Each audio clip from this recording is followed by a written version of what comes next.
नमस्कार। यह चुनावी साल है। अगले साल अप्रैल मई में लोकसभा के चुनाव होने हैं और उससे पहले केंद्र सरकार की योजनाओं के प्रचार का अभियान शुरू हो रहा है।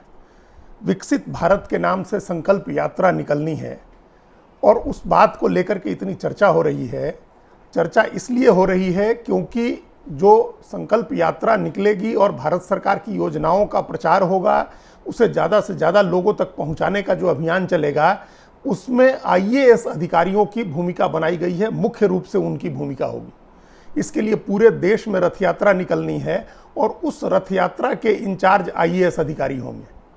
और ये वित्त मंत्रालय के डिपार्टमेंट ऑफ रेवेन्यू की तरफ से इसका नोटिफिकेशन जारी हुआ है, जिसके हिसाब से ये 20 तारीख से नवंबर में अगले महीने ये योजना शुरू होगी, ये यात्रा शुरू होगी और 25 जनवरी तक वो यात्रा चलेगी। नहीं, 2 महीने से कुछ ज़्यादा, 2 महीने 5 दिन की ये यात्रा है। और इसमें पूरे देश के हर पंचायत में, हर जिले में रथ यात्रा जाएगी और वहाँ केंद्र सरकार की योजनाओं का प्रचार होगा। लोगों को उसके बारे में बताया जाएगा और वो कैसा होगा और किस तरह से, जब अभी आगे थोड़े दिन के बाद उसके बारे में और चीज़ें पता चलेंगी।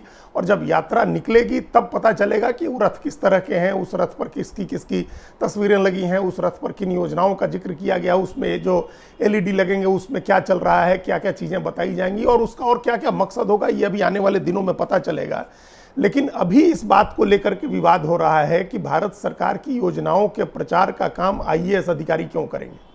जो नोटिफिकेशन जारी किया है वित्त मंत्रालय के रेवेन्यू डिपार्टमेंट ने, उसके हिसाब से ज्वाइंट सेक्रेटरी लेवल के अधिकारी जो होंगे, आईएएस अधिकारी, वो इस योजना का वो रथ के प्रभारी होंगे। उनको बाकायदा रथ प्रभारी बनाया जा रहा है।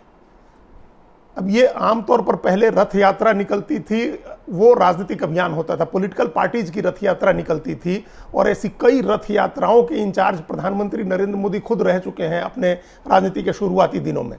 जो लाल कृष्ण आडवाणी ने भारत के इतिहास में जो सबसे बड़ी और पहली, संभवतः पहली तो नहीं क्योंकि उसके पहले रथ यात्रा एनटी रामाराव निकाले थे, लेकिन राष्ट्रीय स्तर पर जो सबसे बड़ी रथ यात्रा निकली थी वो लाल कृष्ण आडवाणी ने निकाली थी और वो सोमनाथ से अयोध्या की रथ यात्रा थी। उसके प्रभारी नरेंद्र मोदी थे। तो प्रभारी आमतौर पर रथ प्रभारी वो राजनीतिक दलों के नेता होते हैं। रथ यात्राएं राजनीतिक दलों की होती हैं, उसका एक निश्चित लक्ष्य होता है, एक निश्चित मकसद से वो यात्राएं निकाली जाती हैं। इस तरह से ये पहली बार हो रहा है कि भारत सरकार रथ यात्रा निकाल रही है जिसमें केंद्र सरकार की योजनाओं का प्रचार होगा और उसके प्रभारी आईएएस अधिकारी होंगे। तो इस बात को लेकर के विवाद है कि कोई आईएएस अधिकारी कैसे रथ का प्रभारी हो सकता है, उसको कैसे रथ प्रभारी बनाया जा सकता है। हालांकि ये कोई नई बात नहीं है कि सरकारी अधिकारी सरकार की योजनाओं का प्रचार करें। ढेर सारी योजनाएं ऐसी होती हैं जिनका प्रचार सरकारी अधिकारी ही करते हैं। चुनाव तो साल में एक बार होना है, बाकी समय जो सरकार की योजनाएं होती हैं उनको ज़्यादा से ज़्यादा लोगों तक पहुंचाया जाए, उसका लाभ ज़्यादा से ज़्यादा लोगों तक मिले, ये काम तो अधिकारी ही करते हैं। अभी आप चाहे बैंक के अधिकारी हों, जैसे लोन की कोई योजना शुरू हुई तो बैंक के अधिकारी ही उसका प्रचार करते हैं कि लोन की अमुक योजना शुरू हुई है और अमुक अमुक लोग इसके लाभार्थियों की श्रेणी में आ सकते हैं, मतलब किस किस को लोन मिल सकता है और वो क्या क्राइटेरिया है, उसका गांव-गांव में जा करके ये बैंक के लोग समझाते हैं। तो ये सरकार की योजनाओं का प्रचार ऐसा नहीं है कि पहली बार अधिकारी करेंगे। अधिकारी ही घोषणा करता है, अधिकारी ही प्रचार करता है और ये योजनाएं लोगों तक पहुंचाने का काम अधिकारी करते रहते हैं। और ये इसलिए किया जाता है ताकि अधिकतम लोगों को उस योजना से जोड़ा जा सके, ताकि वो इसका लाभ ले सके। इसलिए ये कोई विवाद का विषय नहीं होना चाहिए था। अभी थोड़े दिन पहले ही उड़ीसा में इसी तरह का एक विवाद हुआ था, जब उस समय के जो प्रधान सचिव थे मुख्यमंत्री नवीन पटनायक के, वीके पांडियन, उन्होंने हेलीकॉप्टर यात्रा की थी पूरे प्रदेश की। वो उड़ीसा में हेलीकॉप्टर पर सवार होकर के घूमे थे चारों तरफ और वो हर जगह, जहाँ हर जिले में जाते थे और लोगों की समस्याएं सुनते थे, लोगों को सरकार की योजनाओं के बारे में बताते थे। जब इस पर आपत्ति की गई तो मुख्यमंत्री नवीन पटनायक ने कहा था कि उन्होंने ऑथोराइज किया था पांडियन को कि वो जाएं और लोगों से उनकी समस्याएं सुने और लोगों को योजनाओं के बारे में बताएं। अब खैर पांडियन ने वीआरएस ले लिया है और वीआरएस लेने के बाद ही अपनी एक T5 योजना है, उनकी ट्रांसफॉर्मेशन की योजना उड़ीसा की, जो इन्हीं पांडियन का ही ब्रेन चाइल्ड बताया जाता है, उसके वो प्रमुख हो गए हैं, चेयरमैन हो गए हैं और उस नाते उनका कैबिनेट मिनिस्टर का दर्जा हो गया है। वो सीधे मुख्यमंत्री को रिपोर्ट करेंगे। तो लेकिन उनके हेलीकॉप्टर यात्रा को लेकर के भी विवाद हुआ था। ये जो भारत सरकार की योजना के प्रचार का मामला है, इसमें भी ज़्यादा विवाद इस बात को लेकर के है कि रथ प्रभारी क्यों नाम दिया गया है। चूँकि कोई भी सरकार इस बात पर आपत्ति नहीं कर सकती है कि सरकारी अधिकारी योजना का प्रचार कर रहे हैं, क्योंकि सरकार की योजनाओं का प्रचार होना चाहिए। और प्रधानमंत्री अगर योजना का प्रचार करते हैं तो वो भी सरकारी पदाधिकारी हैं, प्रधानमंत्री हैं, लोक सेवक हैं।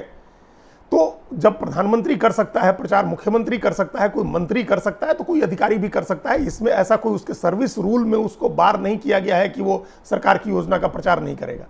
ऐसा हो भी नहीं सकता है, क्योंकि सरकार की कोई भी योजना होती है तो वो सरकारी अधिकारी उसकी कई बार ऐसा होता है कि सरकारी अधिकारी ही योजना का अनाउंसमेंट करते हैं। सबने देखा कि कोरोना के समय जो वैक्सीन की बात हो, राहत बांटने की बात हो, तो उस समय जो सेक्रेटरी थे हेल्थ मिनिस्ट्री के, वही सारी चीज़ों की घोषणा करते थे या उसके बारे में जानकारी देते थे। तो अधिकारी इस तरह की योजनाओं का प्रचार करते रहते हैं। और रथ प्रभारी क्यों बनाया, ये आपत्ति की बात है। और उसी से ये मैसेज निकल रहा है कि ये एक राजनीतिक अभियान है जिसमें सरकारी अधिकारियों का इस्तेमाल हो रहा है। लेकिन वो एक तकनीकी मामला है और उस आधार पर इस बात को कानूनी रूप से चैलेंज नहीं किया जा सकता है। और अगर विपक्ष इस बात को राजनीतिक रूप से चैलेंज करता है तो वो जितना इस पर विवाद बढ़ाएगा उतना इसका प्रचार होगा। तो उससे ज़्यादा कि सरकारी अधिकारी क्यों कर रहे हैं, उससे ज़्यादा महत्वपूर्ण सवाल सरकारी कर्मचारियों से नहीं करना चाहिए, जो नैतिकता का सवाल है, उससे ज़्यादा बड़ा सवाल इसमें राजनीतिक है। ये सवाल है कि प्रधानमंत्री आखिर अधिकारियों से क्यों प्रचार कराना चाह रहे हैं, वो नेताओं से क्यों नहीं प्रचार करा रहे हैं। आखिर जब नेताओं को चुनाव लड़ना है, उनके सांसदों को चुनाव लड़ना है, उनके कैबिनेट मिनिस्टर्स और जो स्टेट मिनिस्टर हैं उनको चुनाव लड़ना है, तो उनसे क्यों नहीं प्रचार करा रहे हैं, ताकि जनता के बीच में उनकी छवि जाए, उनका चेहरा जाए और लोग वो देख करके उनको वोट करें। अधिकारी को तो चुनाव नहीं लड़ना है, अधिकारी का तो चेहरा निराकार है।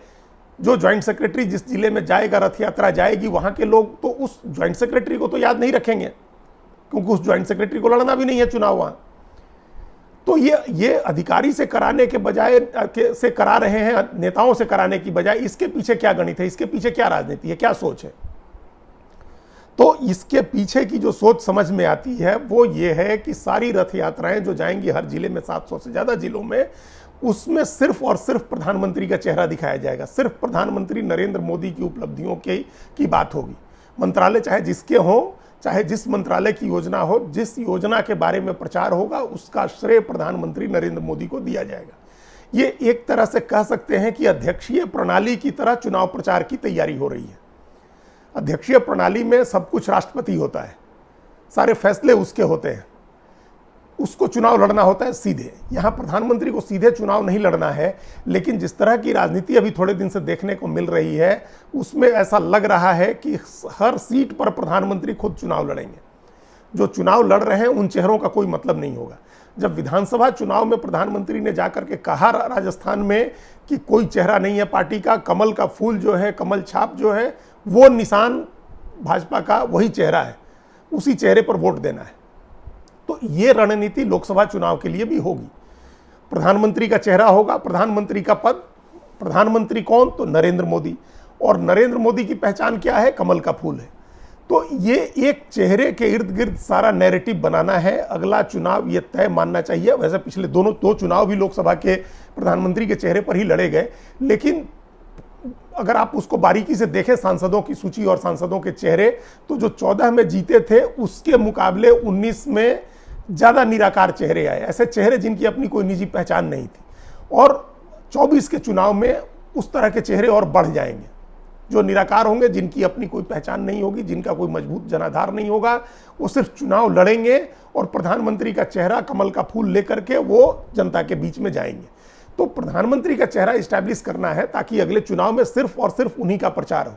और ये इस काम के लिए किसी मंत्री की जरूरत नहीं है। ये काम अगर सरकारी तंत्र से हो रहा है तो प्रधानमंत्री का चेहरा गांव-गांव तक पहुंच रहा है, लोगों के जहन में बैठ रहा है, जो पहले से भी बैठा हुआ है वो बैठ रहा है। इसका दूसरा कारण ये है, जो मुख्य कारण लगता है, वो ये है कि नेताओं की बातों पर आजकल लोगों का भरोसा बहुत कम हो गया है। हालांकि प्रधानमंत्री की विश्वसनीयता उस नाते अभी अलग अलग सर्वे में पता चलता है कि अभी भी है, और वो जो कहते हैं उस पर लोग यकीन करते हैं। लेकिन 10 साल के बाद वादों पर कितना यकीन करेंगे, उपलब्धियों के गुण का बखान करने पर कितना यकीन करेंगे, ये कोई नहीं कह सकता है। तभी अधिकारियों के जरिए ये बात कहलवाई जा रही है, देश की जनता के सामने रखा जा रहा है, क्योंकि ये माना जाता है अभी भी कि अगर IAS अधिकारी कोई बात कहता है तो देश के लोग उस पर ज़्यादा आसानी से यकीन कर लेते हैं। उस पर विश्वास करते हैं कि ये अधिकारी कह रहा है तो ये सचमुच ऐसा हुआ है।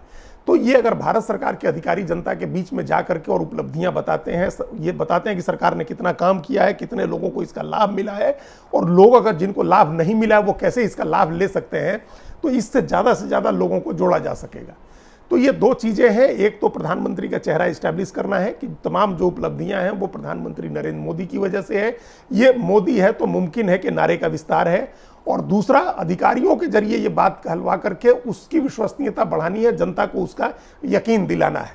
अब विपक्ष इस पर जिस तरह के जो जितना विरोध करता रहे, जो प्रचार करता रहे, लेकिन ये रथ यात्रा चुनाव की घोषणा से पहले भारत सरकार का, प्रधानमंत्री नरेंद्र मोदी का एक बड़ा दांव है, जिससे वो अपनी उपलब्धियां ज़्यादा विश्वसनीय तरीके से जनता तक पहुंचा पाएंगे। धन्यवाद।